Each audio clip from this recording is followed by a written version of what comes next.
Nama saya Andika Putra Ignatius dari Prodi Administrasi Bisnis, dan saya di sini akan membahas tentang kejujuran dan integritas kunci kesuksesan dalam karakter building. Kesuksesan sering kali dipersepsikan sebagai pencapaian materi, jabatan, atau prestasi akademik. Namun, realistis menunjukkan bahwa banyak kegagalan justru terjadi bukan karena kurangnya kemampuan, melainkan karena runtuhnya kejujuran dan integritas.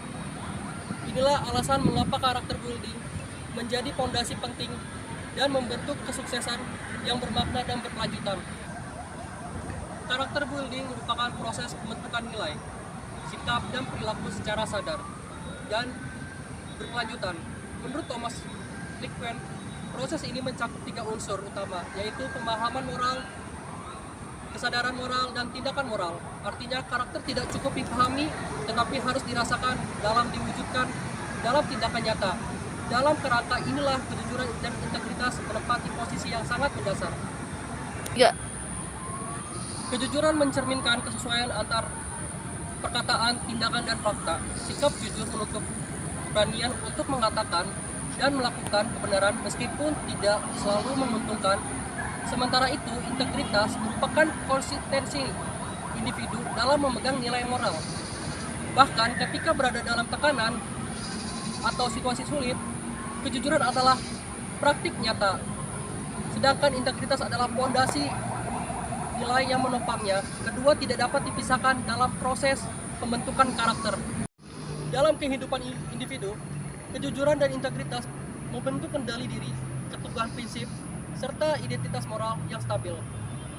Individu yang menjunjung kedua nilai ini cenderung memiliki reputasi yang baik dan relasi sosial yang sehat.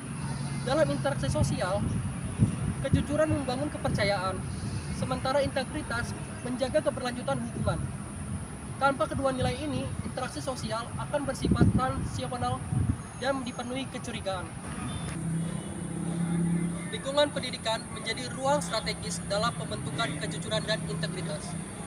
Praktik tidak jujur seperti menyontek atau manipulasi tugas bukan sekedar pelanggaran akademik, tetapi menunjukkan lemahnya internalisasi nilai karakter.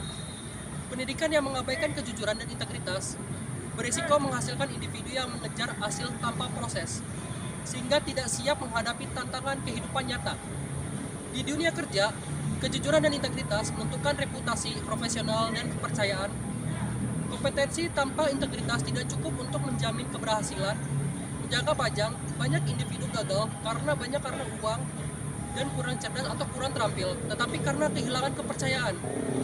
Akibat pelanggaran integritas, kecil apapun bentuknya. Berbagai kasus pelanggaran etika di dunia bisnis dan pemerintahan menunjukkan bahwa kegagalan integritas berdampak sistematik. Sebaliknya, organisasi yang menjunjung kejujuran dan integritas cenderung lebih berkelanjutan. Salah satu contoh penerapan nilai tersebut adalah sistem whistleblowing yang mendorong kejujuran dan transparansi melalui perlindungan terhadap pelopor pelanggaran etika. Dari keseluruhan pembahasan tersebut dapat disimpulkan bahwa kejujuran dan integritas merupakan inti dari karakter building yang berkelanjutan. Nilai-nilai ini tidak hanya menentukan kualitas individu, tetapi juga mempengaruhi kualitas institusi dan masyarakat secara luas.